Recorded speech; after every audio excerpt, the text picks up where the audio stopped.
you, Francisco, for the introduction. So let me start with the first session, and I would like to take the chance and give you an overview about EEG and BCI technology that we develop in our company, and make you familiar with the biomarkers and the brain signals that we can utilize to actually realize a BCI, the brain-computer interface. Let me give you a brief overview from our company history. So in the late 1990s, the brain-computer interface technology became quite popular, especially with the motor imagery system. So several groups at that time published research and demonstrated a real-time BCI application so that you can send a control signal, for example, when you imagine a right-hand or left-hand movement. And at that time, the common special patterns were very popular to use it to make a very efficient and very high accuracy BCI system. And in order to provide a platform to develop BCI in general and to make it accessible for universities, for research, and of course, anybody who wants to make a BCI, the CEOs Christoph Guger and Günther Edlinger at that time created a spin-off of the Technical University in Graz. So the Technical University in Graz has a dedicated brain-computer interface lab.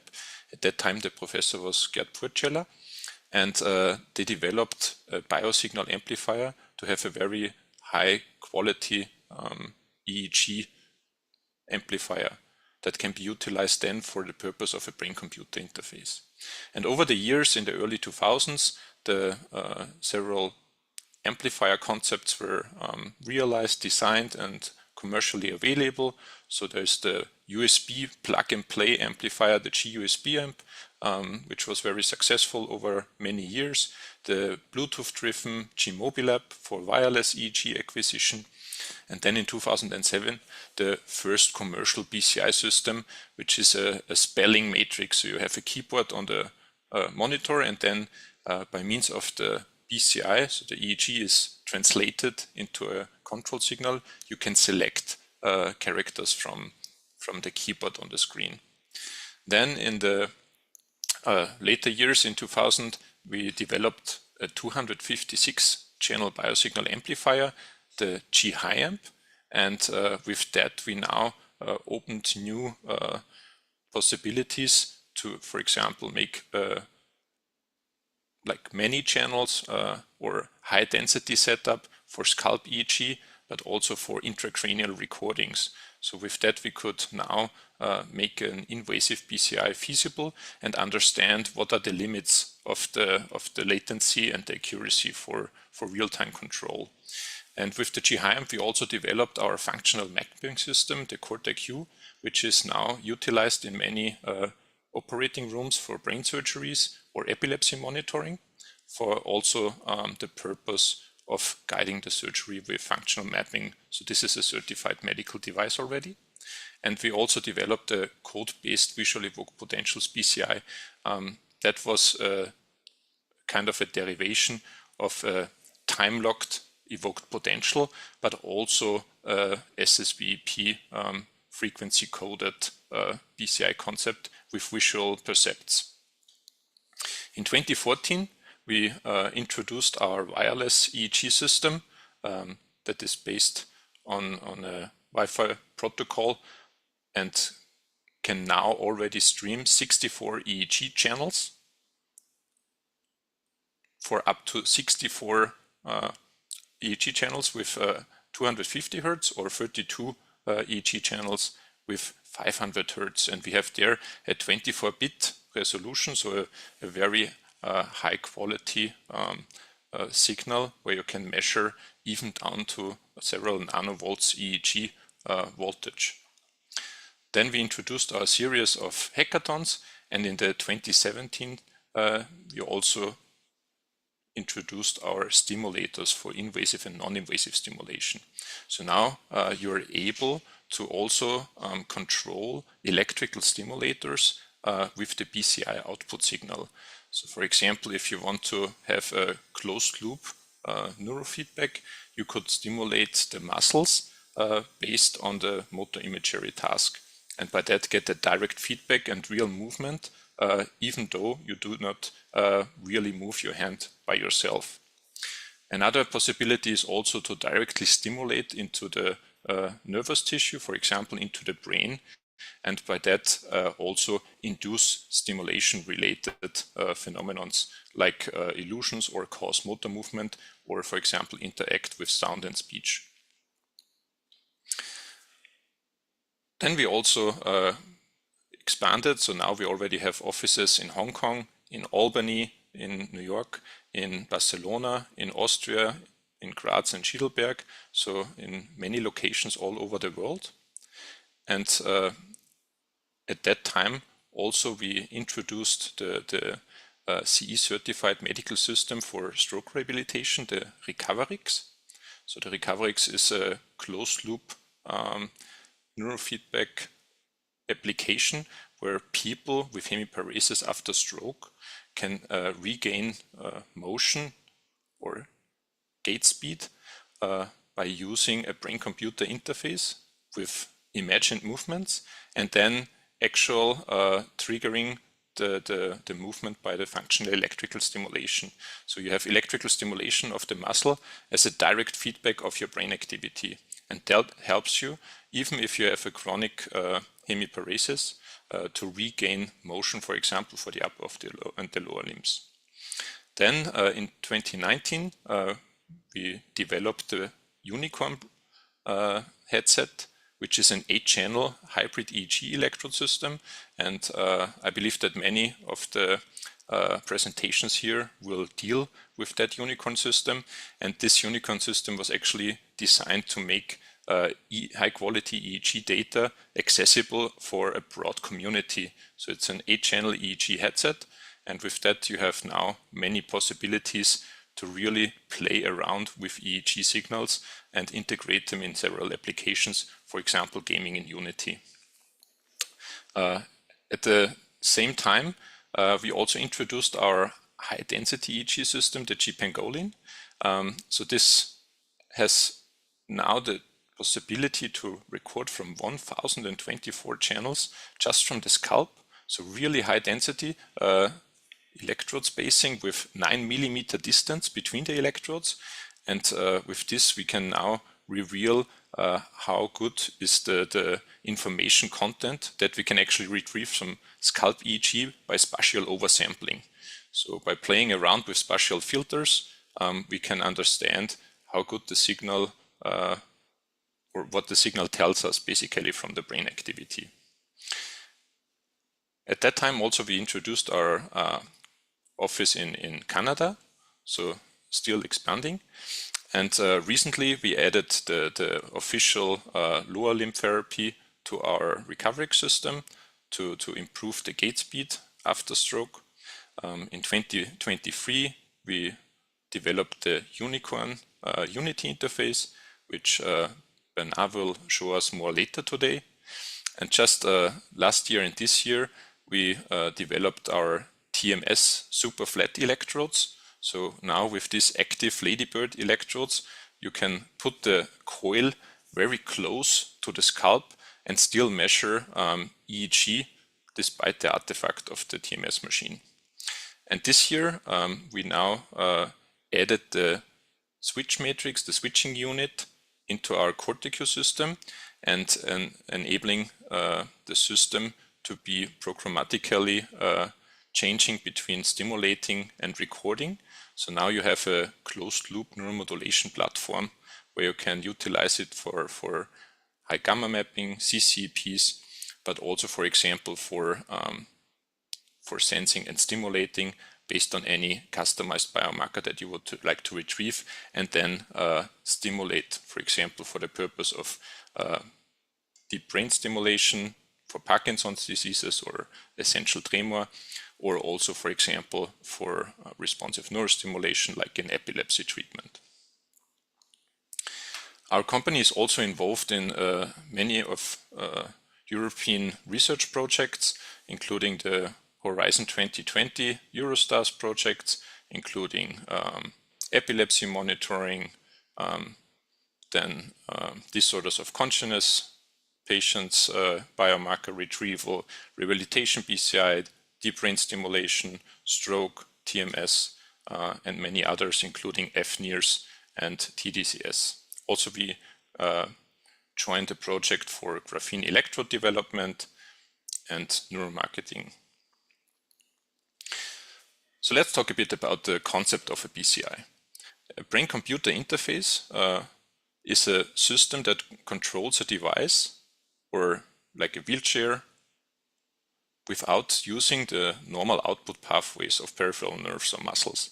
That means that we are measuring activation from the brain and bypassing the peripheral nerves, and in a real-time manner, by online processing, deliver an output. And this output can be, for example, feature detection and classification, and then visual feedback back to the user, so that you get an experience how good the brain-computer interface reacts on your intention.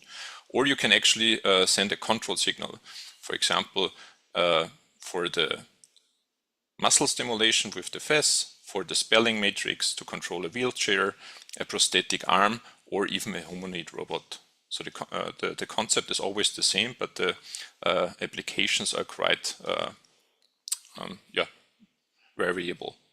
Some applications are, for example, to understand how the brain reacts in different altitudes. So we tested the mobile app, for example, in Nepal at 6,000 meters altitude, and see how the EEG changes in that environment. Also, for example, the artist Dragan Ilic equipped a KUKA robot with a pencil and then controlled the robot just by means of the EEG and created art on a wall by painting with the robotic arm. A more intuitive or straightforward application for a BCI is, of course, to control neuroprosthesis or a wheelchair. So here our amplifier was added to the BCI race at the ETH Zurich, and then in the Cybertron BCI race, the participants could test which BCI has the best performance. So what biomarker can we use for a brain-computer interface? So first of all, we record EEG, and inside the EEG we have several biomarkers or hidden signals that we would like to extract. So one of the oldest concepts is the slow cortical potentials, where, for example, the group of Niels Bierbaumer several decades already ago developed a brain-computer interface. There is the steady state evoked potentials BCI, for example, the SSVEP or SSSEP, where you have frequency stimulus, for example, a flashing light or a flashing vibrotactile transducer, where you can feel or perceive different flash frequencies. And this frequency can then be extracted. So when you pay attention to one of multiple frequencies, then you can actually make a decision what you want to select. There's also the event-related induced oscillatory activity, for example, the event-related desynchronization in the mu rhythm, or, for example, the event-related synchronization like the beta rebound. And this happens in motor imagery tasks, and with this you can then create a spontaneous control signal by either left or right hand movement imagination, like grasping, or even with leg or foot motor imagination. Then there are also evoked potentials, for example, during an attention task. So you could have a oddball paradigm, or simply different evoked potentials for different percepts. And then based on the shape of the evoked potential or the phase, like the time-locked peak, you can also make a decision when you want to set the trigger or where you want to set the trigger. And one derivation of this is the code-based evoked potential that actually combines the time-locked evoked potential together with the frequency encoded SSVEP. So let's start with the motor imagery task and the event-related desynchronization. So if you have a right-hand movement, then on the left hemisphere, the contralateral side, you will actually observe an event-related desynchronization, so a suppression of the mu rhythm. You have some kind of resting oscillation, so the mu rhythm can, if you filter it, can have a dedicated amplitude. And then when you do a right-hand movement, or you think of a right-hand movement, then on the left side, this mu rhythm will be smaller. And by that suppression, you can now detect that this event, or the intention to perform the right-hand movement imagination, has been triggered. And now you can send out a control signal. So this could be a network command with a message. This could be a digital signal or an analog voltage signal, whatever triggers something. In our case, we control here in the Eegbci therapy one of two functional electrical stimulators. So one is for the right arm and one is for the left arm or for the left leg. And then based on the BCI detection, we can trigger the stimulation and perform the movement for real.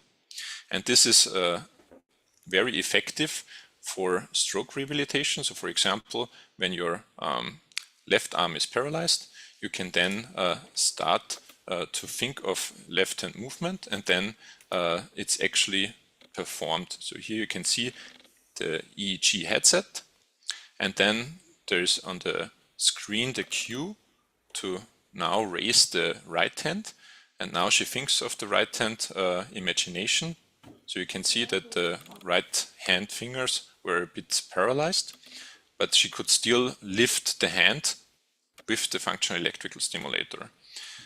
And this concept is for the upper limb or upper extremity treatment, and we can actually see that there is a significant improvement, most of all in the Vogel-Meyer upper extremity assessment scores. So that means that the movement tasks have been completed at a higher score. So there was an improvement in movement after the treatment. Here you can see a 9-hole peg test. So at the beginning, it took the patient about 2 minutes and 30 seconds to place the sticks into the 9 holes. And then after 25 sessions, it took about only 1 minute. So 25 sessions is kind of the default protocol that you should undergo if you want to have like the Eegbci treatment effect.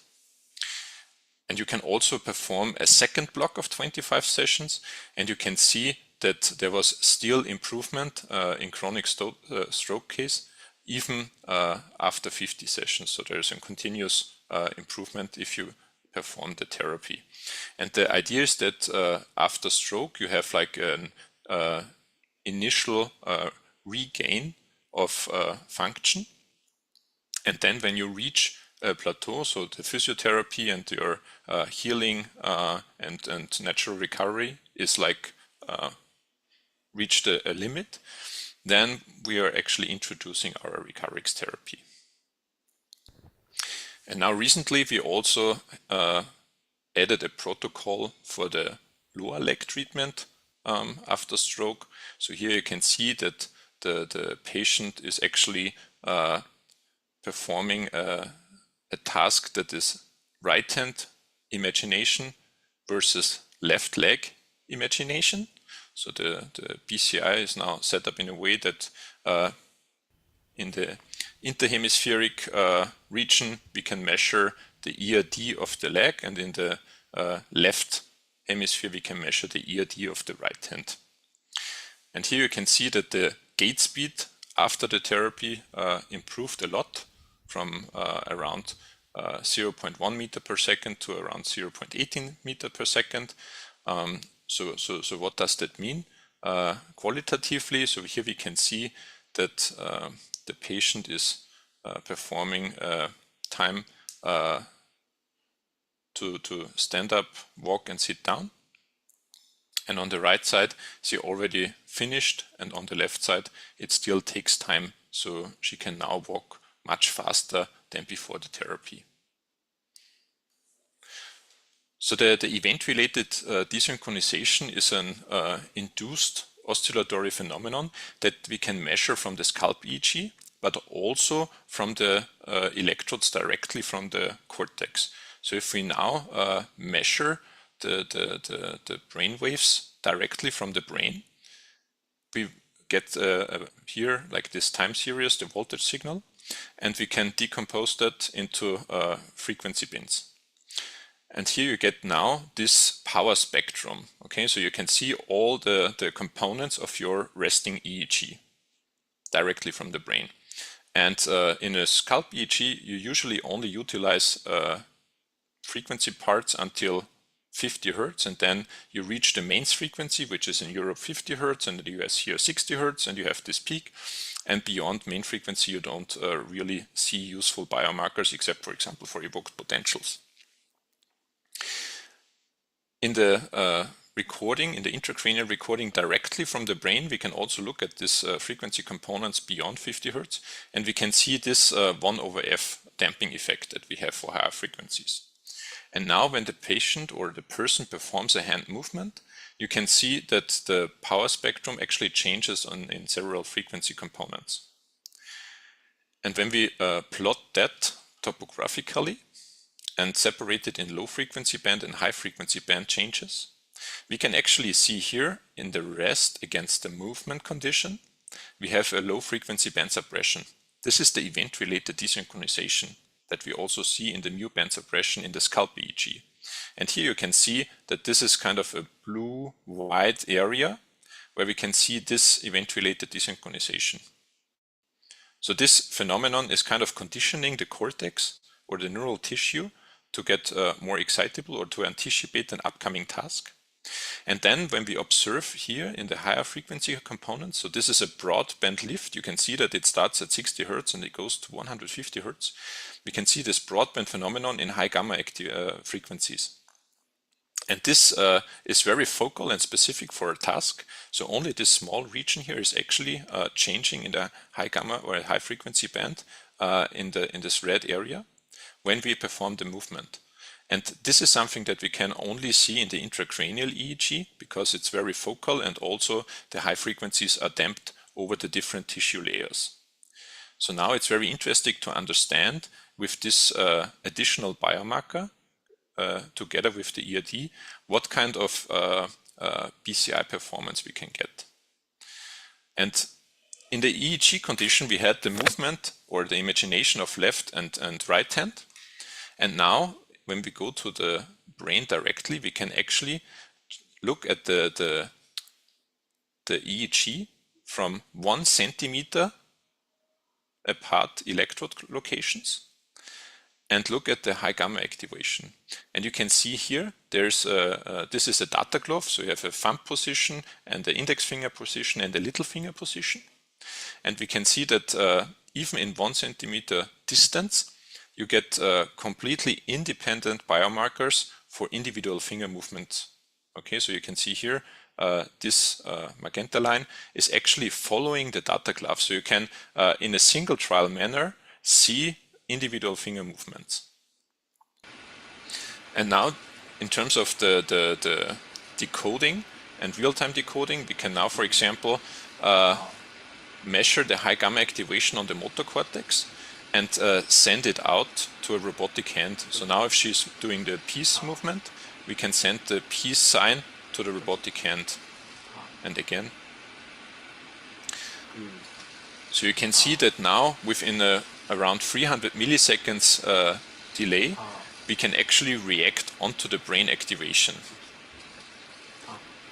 So this is kind of the edge, the delay that is feasible by detecting brain activation and send it out. And we can now utilize this high gamma activation to understand how the brain activation or the brain reacts on different conditions and tasks. So when you think about the functional MRI protocol, you have a resting and an active condition, and then you create the contrast map.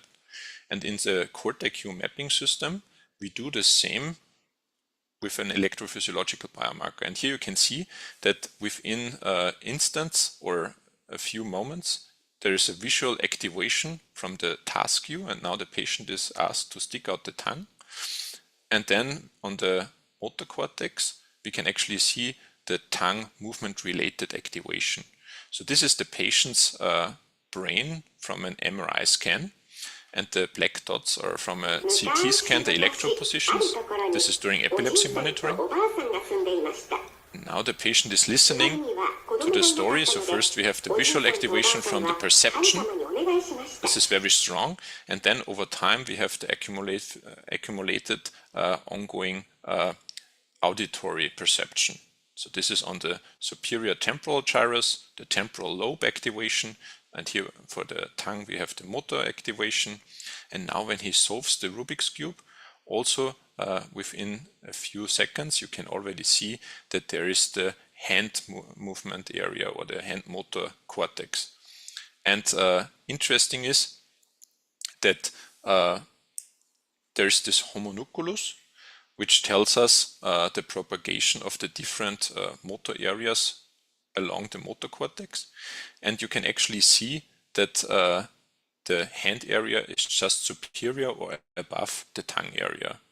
And this nicely fits our anatomical labeling that we are already used to. So you can see that we have a very high precision biomarker to understand where brain activation happens and when. And now we can actually use this as an output signal. So similar to the hand movement, we have now a decoding of visual perception based on high gamma activity. And you can see that now the patient is looking at face or a kanji character, and on the monitor you can see the BCI output.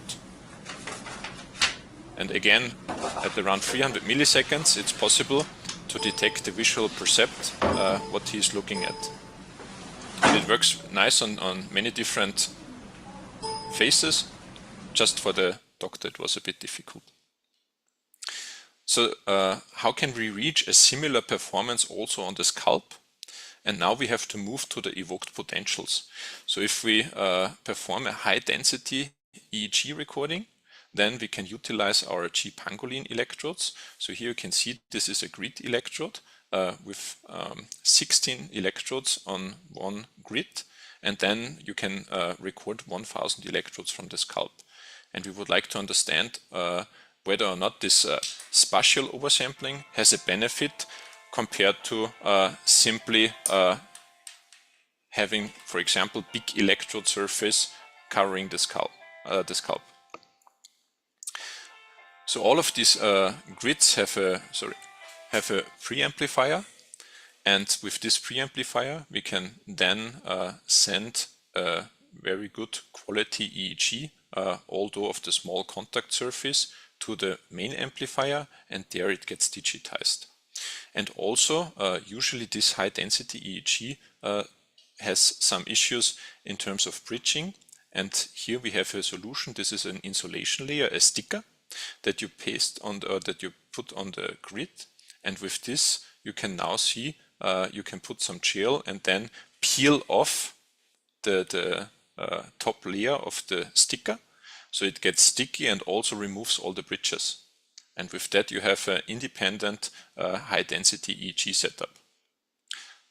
So this is an example of visual evoked potentials for different visual categories like body, pattern, objects and faces. And now we can actually see how good that compares to the intracranial and 1010 system decoding ability. So you can see we record 512 channels from the occipital part of the head where the visual system is located. And then we connect two G-high biosignal amplifiers to acquire the EEG during the visual perception.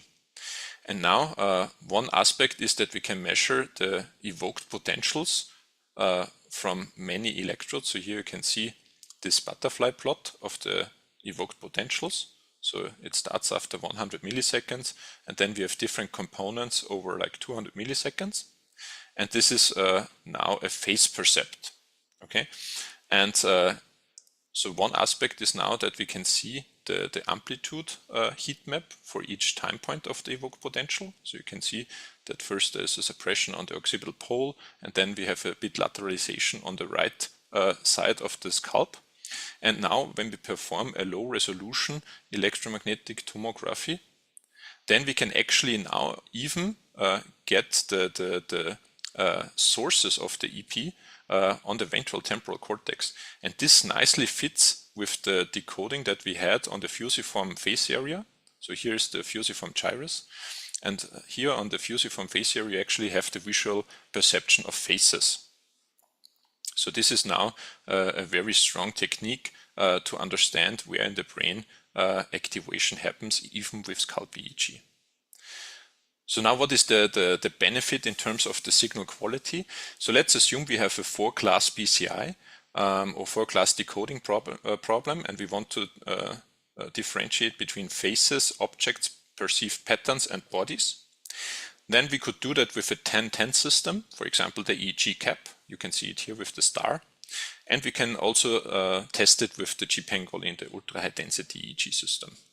And here you can see that the distance between the electrodes goes down to 9 millimeter. And here we have a distance of around 2.5 centimeters.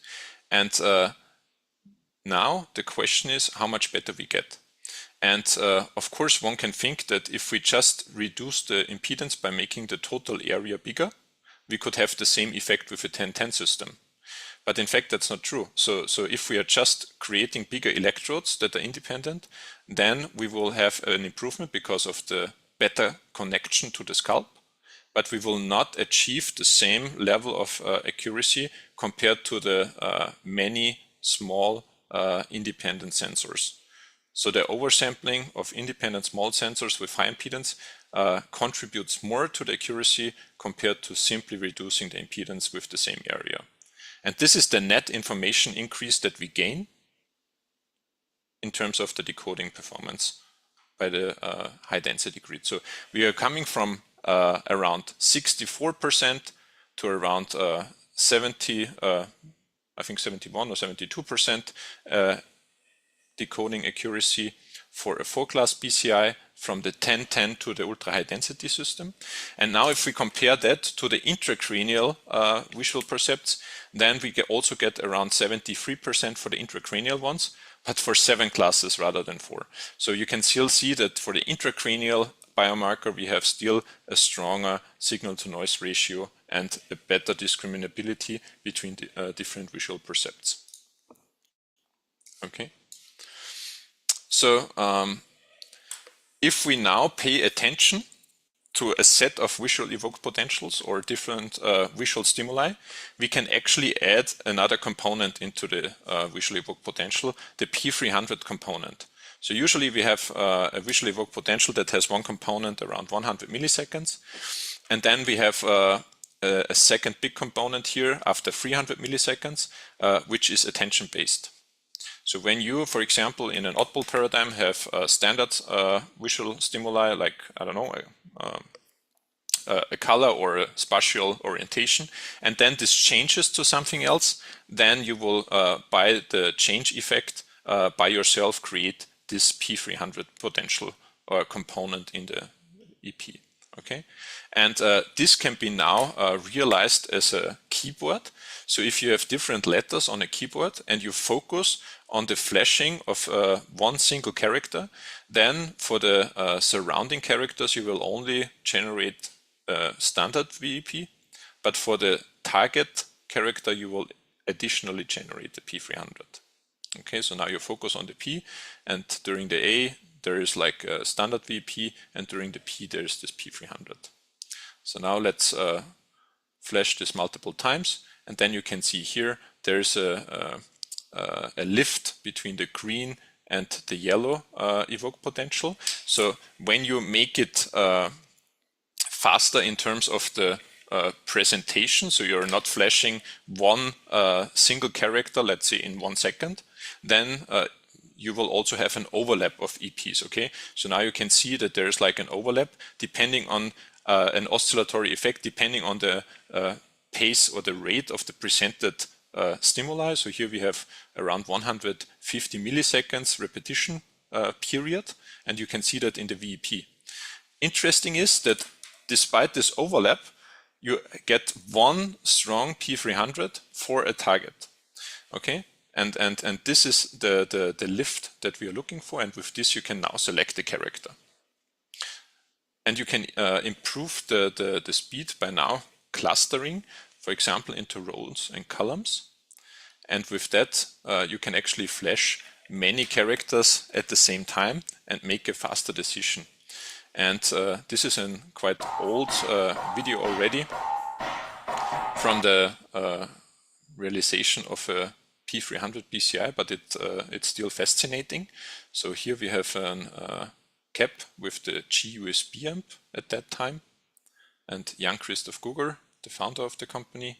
This is now a Simulink model, so you can see that's now it looks like what Windows 98 or Windows 2000, something like that. And here there's MATLAB running, and or yeah, Windows XP, something like this.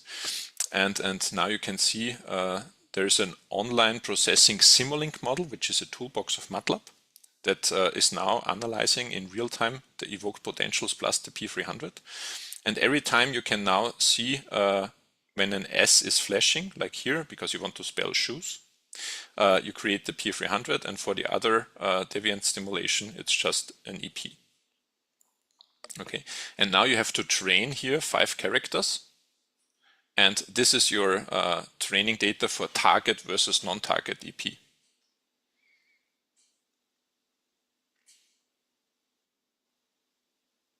So now after training, you have a classifier that can separate between target and non-target. And after the classification training, the calibration, we can go to an online run.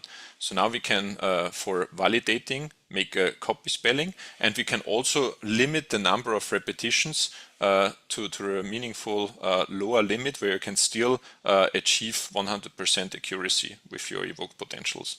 And here Christoph achieved 0.8 seconds per character, which is already very fast for spelling.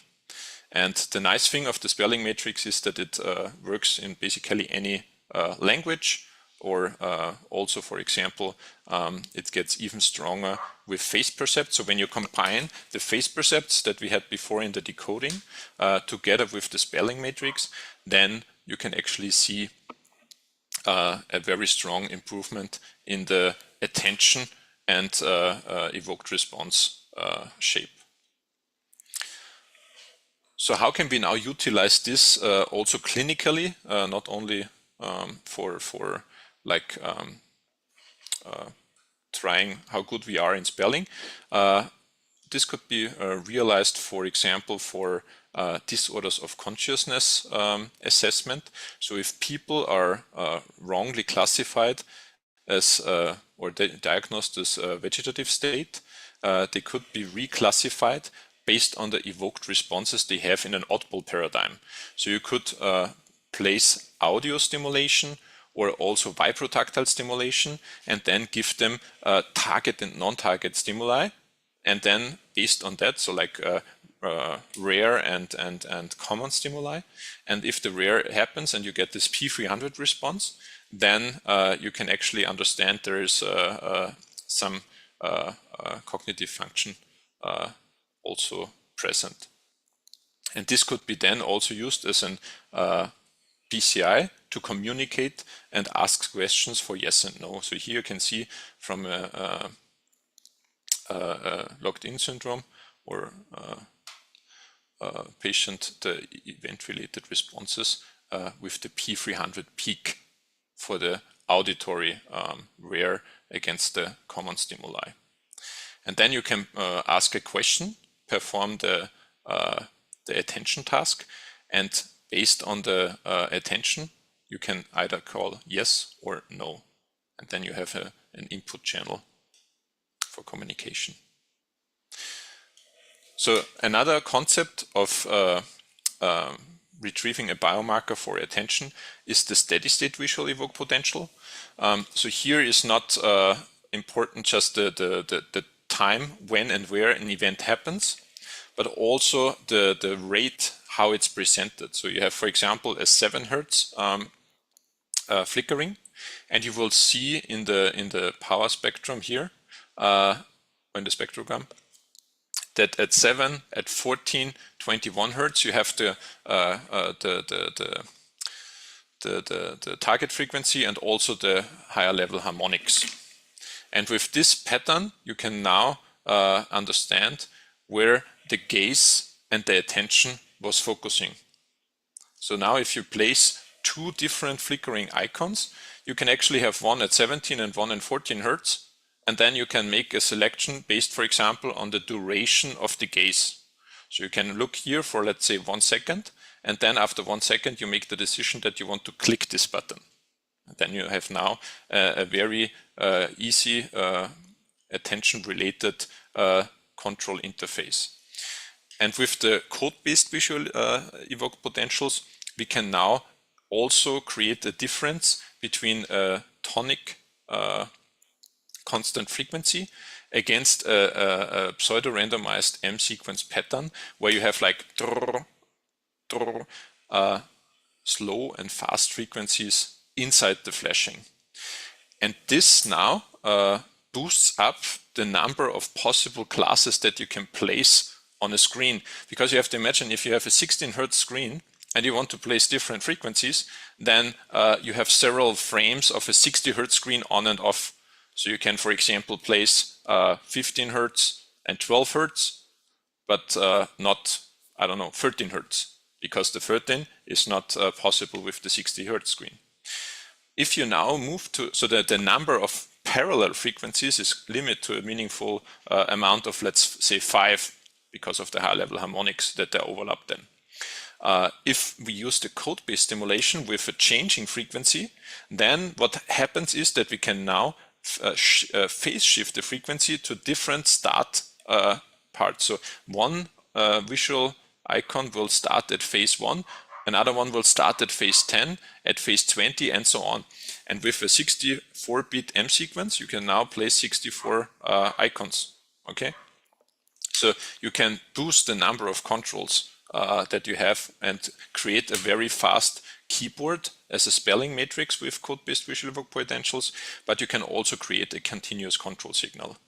In our case, we utilized the visual evoked or the visual controls to integrate it for avatar control with the World of Warcraft game. So the idea in that time was inside the VERE project, virtual embodiment and robotic re-embodiment, that we have avatars like in Matrix or in Surrogate or other movies, and it doesn't matter whether or not you're like a BCI user or a healthy person. Inside the virtual environment or the game, you can act similar. And now with the BCI, we had the option to move inside the World of Warcraft map, and also to trigger the activation, for example, to shoot with the bow.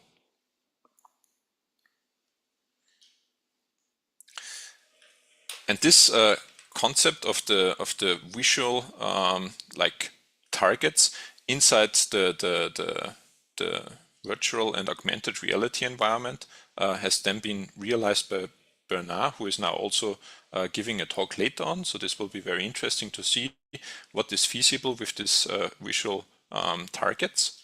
So we can now add it, for example, in a headset where you can have a smart home environment, and you can label with augmented reality the different actuators in the scene, and turn off the light. And then with the VR glasses and stereo camera, you can see in 3D the real world scene augmented by the BCI controls.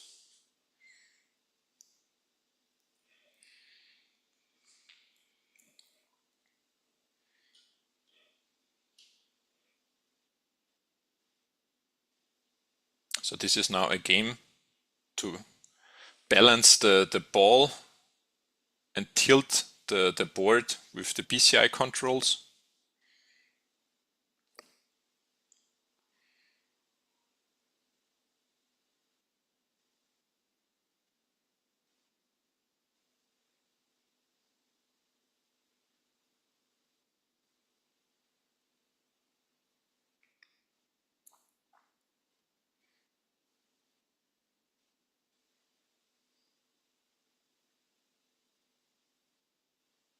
now finally we have the last straightforward command, and now he achieved the movement. And here you can see now Christoph is playing with the Unicorn headset in a Unity environment. He is controlling the avatar with a keyboard, so it's a hybrid control with keyboard and BCI. And now inside the scene he can focus on different flashing objects, and each flashing object has a dedicated code-based visual evoke potential sequence. So based on the stimulation sequence, we will cause a unique response in the EEG, and that can be then decoded and translated into a game action. So here the attention task onto the box, if you gaze it for a period of time, then you will reach a threshold of the confirmation of the biomarker, and then you actually can catch the coin. So one nice aspect on the gaming is, for example, if you add the BCI as an additional component, so you can differentiate between fast actions, for example, where your fingers are much faster and dedicated to different functions compared to the BCI, but you can add a complexity level or boost up the game experience by additional EEG events. And with that, for example, let's say you play Mario Kart with the keyboard and you want to trigger the action for shooting the turtle, then you could do that with the BCI.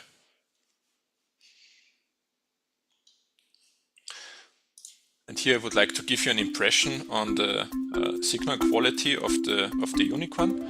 So the Unicorn is a 8-channel EEG headset, and it has a sampling rate of 250 Hertz and a 24-bit ADC. So that means that you can have a very high-resolution EEG signal with DC-coupled input range of plus minus 750 millivolt.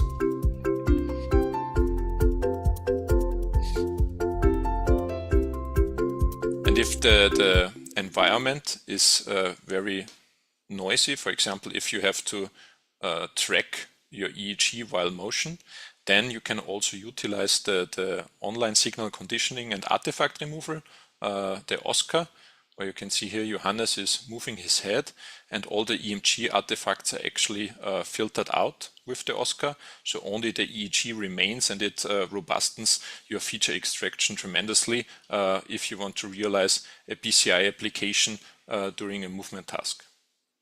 So here you can see Martin, who is walking, and on the left side you can actually see the contaminated EEG plus EMG together, and on the right side you can see the artifact-free EEG remaining from the OSCA. Okay, so I think this gave you a bit of an understanding how to realize a BCI, what kind of brain waves can be utilized, what are the different phenomenons that can create an output signal outside the brain into the environment, and what is kind of the latency and the accuracy for different concepts. Thank you so much, Christoph Capella.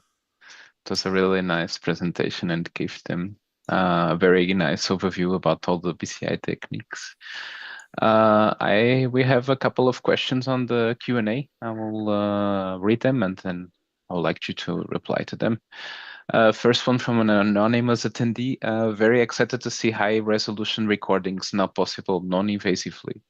Within the context of neurogames, do we expect all the channels to be useful for driving gameplay, or should we still optimize and select just the most useful channels to avoid overburdening the processor? Imagine the pangolin for a high fidelity serious game or simulation. So the oversampling gives us kind of a higher number of EEG signals with the sacrifice for an individual channel that it's more noisy because the impedance is higher. So all the channels together make it now better. So in some intracranial invasive settings, you're implanting sensors, for example, to diagnose where the epilepsy comes from. And for that, you have a very fluctuating amount of sensors. And what we utilized was the concept of common special patterns, for example, where you have a feature dimensionality reduction. So you, with a spatial filter, you're making a linear combination of all, let's say, 500 electrodes down to a single channel that stands for a feature. And in the case of the common special patterns, for example, for motor imagery BCI, we usually create for two-class problem, we create 4 feature channels based on an arbitrary amount of input channels. So you can have 200 pangolin channels, 500 pangolin channels, or 20 standard EEG channels, and you're always getting 4 feature channels. So with the feature channels and the dimensionality reduction, you have a determined processing load. And with that, you're able to test your game based on that fixed processor load. And then it doesn't matter which sensors you utilize. Okay. From Sanath Das, is there any non-invasive PCI device or techniques for inner speech detection from EEG? What are the current challenges and limitations? Well, yeah, I mean, of course. So in the BCI meetings, there are already some publications about the inner speech detection. The question is always what is kind of the decoding model, the speech model, and how the speech model can actually train or reconstruct the attempted speech and the vocabulary.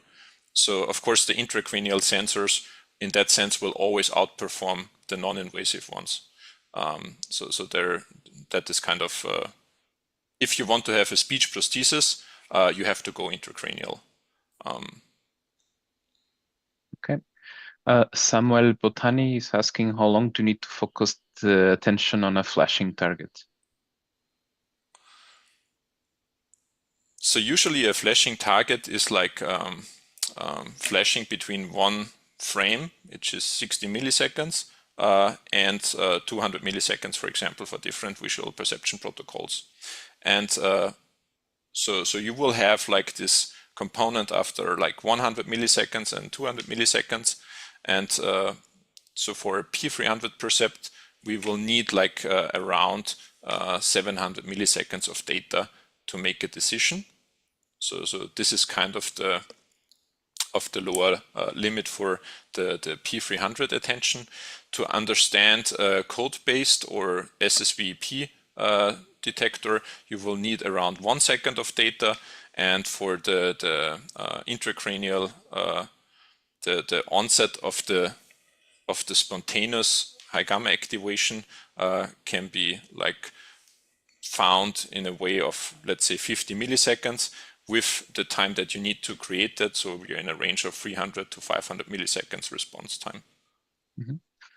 Last question, Leila is asking, are there ERPs just related to visual tasks? I mean, can we measure those by just using visual tasks? Sorry, can you say that again? The ERPs, are they just related to visual tasks? Or can No. be... There can be an auditory perception. This can be an somatosensory perception. So anything that has a sensor input of your peripheral nerves, can be visual, auditory, and so on, then you will create an event-related potential. Okay, great. Thank you so much, Christoph.